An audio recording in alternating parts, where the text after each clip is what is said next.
नमस्कार साथियों। इस वीडियो में हम बात करेंगे कि बीएसईबी के द्वारा क्लास 11 के 2025-7 सेशन के स्टूडेंट के लिए जो रजिस्ट्रेशन स्टार्ट किया गया है वो किस तरह से रजिस्ट्रेशन हम कर सकते हैं। तो रजिस्ट्रेशन करने के लिए सबसे पहले आप इस वेबसाइट पर आ जाएं, जो कि बिहार बोर्ड के द्वारा अभी हाल ही में लॉन्च किया गया है। ये नया है, biharboardexam.com। जब आप इस वेबसाइट पर आएंगे तो आपको इस तरह का इंटरफेस, जो यहाँ पर भी आप सामने में देख रहे हैं, इस तरह का आपको देखने को मिलेगा। आप यहाँ पर click here for intermediate registration, यहाँ पर आप क्लिक करेंगे। जैसे ही आप यहाँ पर क्लिक करेंगे तो फिर आपको यहाँ पर इस तरह का दिखेगा। आपको इसमें आप देखेंगे यहाँ लेफ्ट साइड में, तो यहाँ पर कुछ इन्फॉर्मेशन आपको दिया गया है। आप इस पर क्लिक करके यहाँ पर पूरा नोटिफिकेशन देख सकते हैं कि किस तरह से आपको रजिस्ट्रेशन करना है, क्या प्रोसेस है। और मेरा ये सलाह रहेगा कि आप एक बार इसको डाउनलोड करके और एक बार अच्छी तरह से पढ़ लें। इसके बाद जो प्रोसेस है रजिस्ट्रेशन का वो 7 स्टेप में कंप्लीट होने जा रहा है। आप यहाँ पर देखेंगे, सबसे पहले आपको लॉगिन करना होगा। इसके बाद जो रजिस्ट्रेशन फॉर्म है उसको डाउनलोड करना होगा। फिर आपको पेमेंट करना पड़ेगा। फिर आपको पेमेंट करने के बाद उसका स्टेटस आप चेक करिए, पेमेंट हुआ या नहीं। और अगर पेमेंट कंप्लीट हो गया तो फिर आप ऑनलाइन उस रजिस्ट्रेशन फॉर्म को फिल करेंगे। जब ये रजिस्ट्रेशन फॉर्म फिलअप हो जाएगा, इसके बाद वहाँ से एक डिक्लेरेशन वाला जो कॉपी है वो डाउनलोड होगा और उसको आपको फिर बच्चे से साइन करा के और हेडमास्टर के द्वारा भी साइन कराने के बाद फिर उसको यहाँ पर 6 स्टेप में डिक्लेरेशन को अपलोड करना होगा। तब जाकर के आपका रजिस्ट्रेशन वाला जो प्रोसेस है वो कंप्लीट हो जाएगा पूरी तरह से। तो सबसे पहले हम एक बार इस फॉर्म को डाउनलोड करके देख लेते हैं कि इसमें क्या क्या दिया हुआ है। ये वीडियो थोड़ा लंबा हो सकता है, लेकिन आपको इन्फॉर्मेशन पूरी मिलेगी। आप यहाँ से डाउनलोड करके आप इस विज्ञप्ति को देख सकते हैं। इस विज्ञप्ति में कुछ महत्वपूर्ण बातें जो हैं वो हम यहाँ डिस्कस कर लेते हैं। बाकी आप इसको एक बार पूरी तरह से पढ़ लीजिएगा। यहाँ पर आप देखिए तो पूरा प्रोसेस दिया हुआ है, किस तरह से आपको रजिस्ट्रेशन करना है और किन बातों का आपको ख्याल रखना है। आप यहाँ पर देखेंगे तो थोड़ा सा आपको नजर आएगा कि जो भी आप डाउनलोड करेंगे रजिस्ट्रेशन फॉर्म को जिस भी बच्चे का, उसमें 2 खंड रहेगा, खंड ए और खंड बी। जिसमें से खंड ए जो है वो पूरी तरह से फिलअप किया हुआ रहेगा, इसमें आपको कुछ भी नहीं करना है। ये 1 से 17 तक इन्फॉर्मेशन है। इसके बाद खंड बी वाला जो है उसमें 18 से 35 तक इन्फॉर्मेशन दिया हुआ है। आपको बस ये 18 से 35 वाला जो इन्फॉर्मेशन है ये बच्चों से फिल करा लेना है कम्प्लीटली। जब बच्चे इसको फिल कर देंगे तो फिर आप आगे उसको फॉर्म फिलअप करके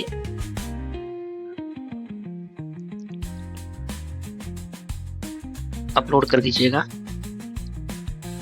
आपको इसमें अपार आईडी अगर आपके पास है तो आप अपार आईडी भी यहाँ पर डाल सकते हैं। अगर आपके पास अपार आईडी नहीं है तो उस ऑप्शन को आप छोड़ भी सकते हैं। इसके बाद यहाँ पर आगे आप चलेंगे तो विषय का कॉम्बिनेशन रहेगा। आपके पास जो भी विषय है, भाषा विषय, उसमें 2 विषयों को आपको यहाँ पर फिल करना पड़ेगा। फिर इलेक्टिव सब्जेक्ट जो है, आपको इलेक्टिव सब्जेक्ट में 3 सब्जेक्ट को फिलअप करना पड़ेगा।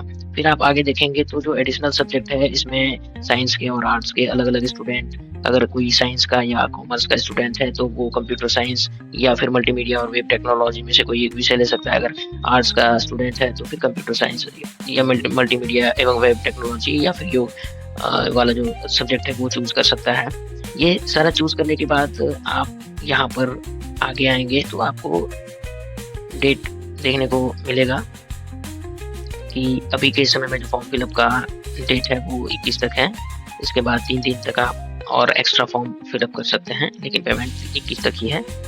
हो सकता है भविष्य में इस डेट को बढ़ाया जाए। आगे आप थोड़ा और आएंगे तो आपको यहाँ पर दिखेगा फी जो निर्धारित किया गया है वो कितना फी लेना है।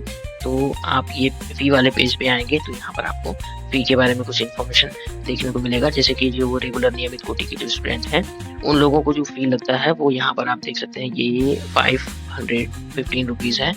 और अगर कोई दूसरे बोर्ड से रहता है तो उसके लिए जो फी है वो ये 750 रुपीज़ फी है उसके लिए।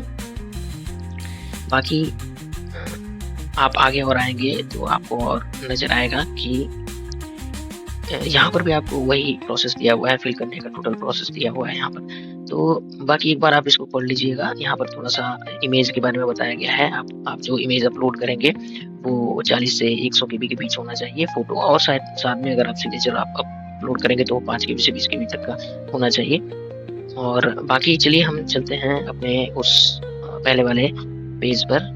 यहाँ पर आप देखिए कि पहला वाला जो प्रोसेस है वो लॉगिन करने का प्रोसेस है। लॉगिन करने के लिए हम यहाँ पर यूज़र आईडी, जो भी स्कूल का यूज़र आईडी होता है, पीएसएबी के द्वारा प्रोवाइड किया जाता है, हेडमास्टर के पास रहता है, वो यूज़र आईडी हम स्कूल का फिल कर देंगे। फिर ये पासवर्ड फिल कर देंगे और यहाँ पर जो कैलकुलेशन दिया हुआ है ये दोनों को जोड़ करके आप आंसर को यहाँ पर लिख करके फिर फाइनली ये लॉगिन पर क्लिक करेंगे। इससे हम इस पोर्टल में लॉगिन हो जाएंगे। चलिए हम एक एक करके यहाँ पर इंफॉर्मेशन फिल करते हैं और लॉगिन करने के बाद देखते हैं। लॉगिन करने के बाद आपको यहाँ पर देखने को मिलेगा इस तरह का, जहाँ पर सब कुछ लिखा हुआ रहेगा। यहाँ पर आप देख सकते हैं कि पंजीयन फॉर्म भरने, घोषणा पत्र को जो है अनिवार्य रूप से अपलोड करना है, क्योंकि पहले ये प्रोसेस नहीं था कि आपको जो घोषणा पत्र डिक्लेरेशन फॉर्म है उसको अपलोड करना होता था। ये डिक्लेरेशन फॉर्म अपलोड करने वाला जो सिस्टम है वो इसी बार स्टार्ट हुआ है, इसी कारण से ये सारा यहाँ पर लिखा जा रहा है। तो यहाँ पर हम स्टूडेंट रजिस्ट्रेशन, इस पर हम क्लिक करेंगे। लॉगिन कर लेने के बाद आपको यहाँ पर इस तरह का इंटरफेस देखने को मिलेगा और यहाँ पर ये कुछ ऑप्शन आप देख सकते हैं।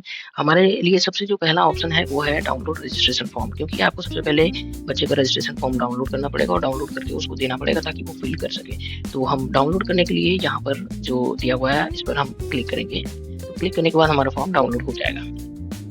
डाउनलोड रजिस्ट्रेशन फॉर्म पर क्लिक करने के बाद आप इस पेज पर आएंगे और इस पेज पर आपको यहाँ पर फैकल्टी नेम जो लिखा हुआ है, ये फैकल्टी नेम में आपको जैसे आर्ट्स का करना है तो आर्ट्स चूज कर लीजिए और चूज करने के बाद यहाँ पर व्यू रिकॉर्ड पर क्लिक कर दीजिए। ये सारा डाटा OFSS से फैच किया हुआ है। आप देखेंगे कि आपका जितना भी एडमिशन है वो सारे स्टूडेंट का यहाँ पर आपको नाम दिखेगा, यहाँ पर फादर्स नेम और मदर्स नेम, इसके बाद डेट ऑफ बर्थ दिखेगा। आपको क्या करना है कि जिस बच्चे का डाउनलोड करना है फॉर्म, आप पार्टिकुलर उस पर टिक करके और आप फॉर्म डाउनलोड कर सकते हैं। अदरवाइज आप क्या करेंगे कि पूरे को एक साथ सेलेक्ट कर लीजिए और पूरे को सेलेक्ट करने के बाद जब सबसे नीचे स्क्रॉल करके आप आए तो आपको यहाँ पर 2 पेज नजर आएगा। आप दोनों पेज में सारे स्टूडेंट का हाईलाइट चेक कर लें और हाईलाइट चेक करने के बाद फिर आप ऊपर स्क्रॉल करें। यहाँ पर आपको डाउनलोड PDF नजर आएगा।